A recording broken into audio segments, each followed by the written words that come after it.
Today we're talking about another 7-inch on-camera monitor, and we've been talking about monitors a lot on this channel, and we will continue to do so because without a monitor you can't see anything, and if you can't see anything you can't film anything, and this is what this channel is all about. Did that make sense? Anyhow, let's talk about the Osee G7 7-inch 3000 nit brightness on-camera monitor right now. We've got some fresh new young talent doing some things that I know you haven't heard before. 1, 2, 3, listen. Recently I reviewed the Fieldwork LUT7 and I really like this monitor, and I actually used this for most of our camera work. But then a company called Osee hit us up and they sent us their Osee G7 7-inch on-camera monitor, which has an even higher brightness of 3000, and we've been using this for a couple of weeks now on our Pocket 6K, the C300 Mark III, as well as the C500 Mark II. Now that I've stated what this monitor is all about, let's start the review, and as always, let's start with the design and the build quality.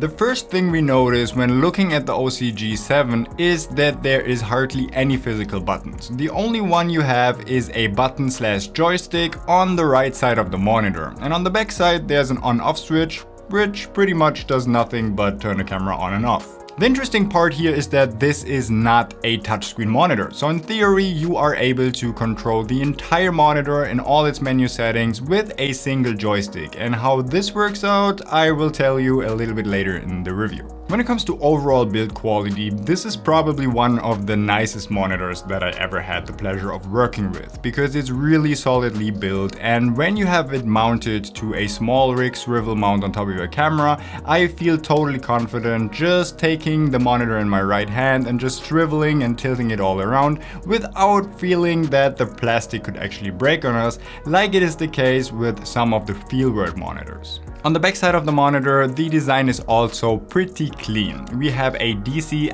in for powering the monitor if you wanted to, and we have an HDMI in and out, as well as an SDI in and out. Symmetrically placed in the middle, we have a single NPF battery slot, and I really like this because, for example, the LUT7 has 2 slots of batteries, and that kind of triggers my OCD because you can't really use 2 batteries at the same time anyway, because then the monitor gets too heavy, and at least with the monitor mount that I'm using, it tended to tilt over a lot. So I really appreciate only having 1 NPF battery, and it also doesn't trigger my OCD because it's placed right in the middle of the monitor.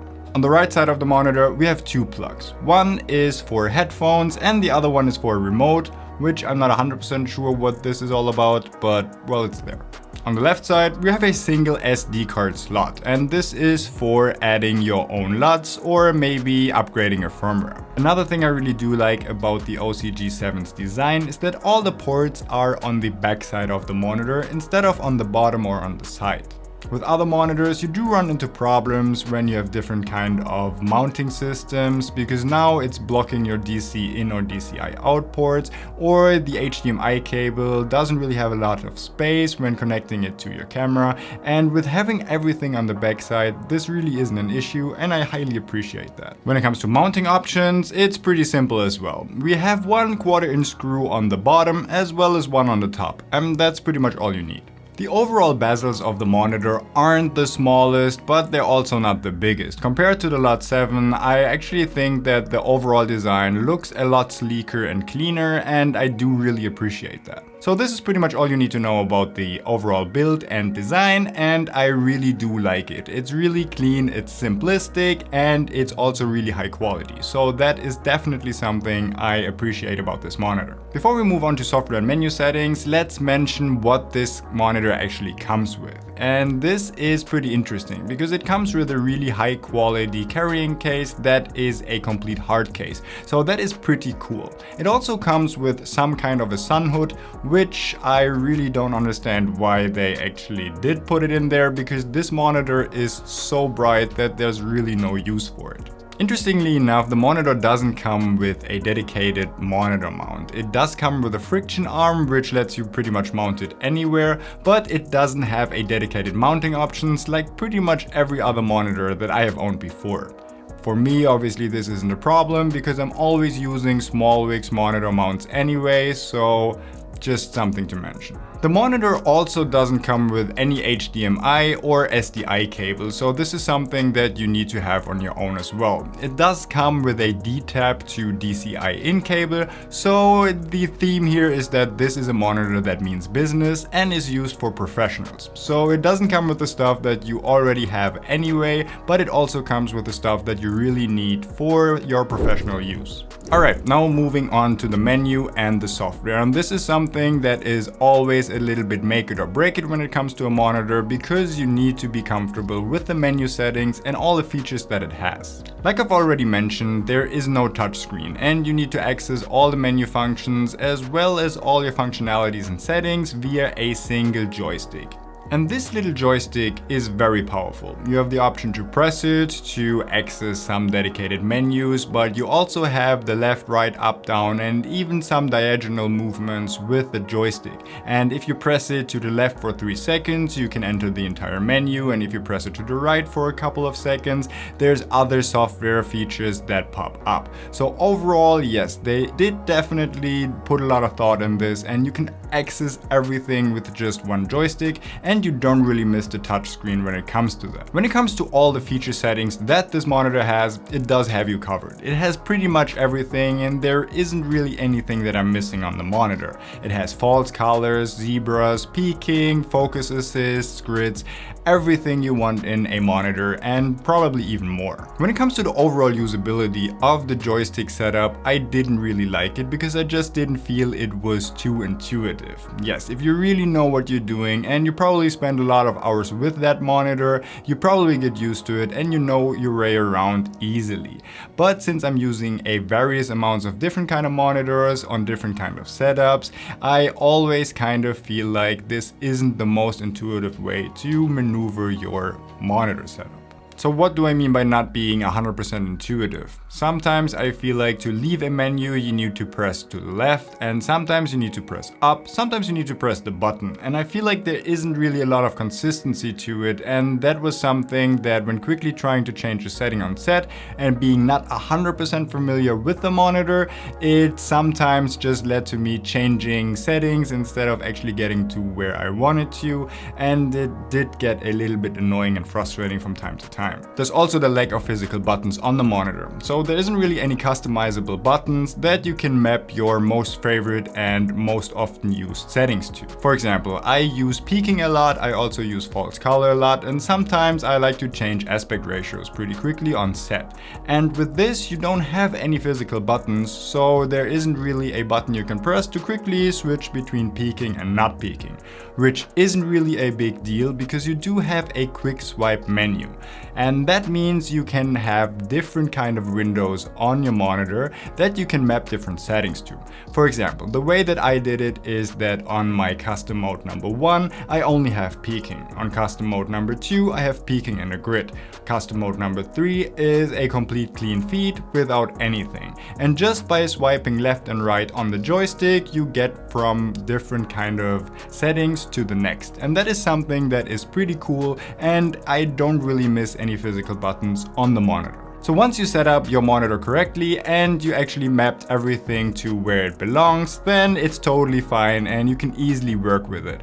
But if you do have to switch between a lot of things in the menu from time to time, then it does get annoying. But that's what their quickly swipe windows is for, and that actually works very well. Here's one more thing I don't like about any kind of monitor, and that is that it displays the remaining battery life in voltages only. I'd rather have a percentage or just a bar that has like bars going down the further your battery gets depleted, and I don't like to have to figure out what kind of voltage I'm currently on and at which voltage my monitor will shut off. So that is something that is a little bit annoying, but maybe this could be changed in a future firmware update. Here's the last thing to note about the overall software, and this is probably the one thing that I dislike the most about the Osee G7, and that is that it's pretty slow.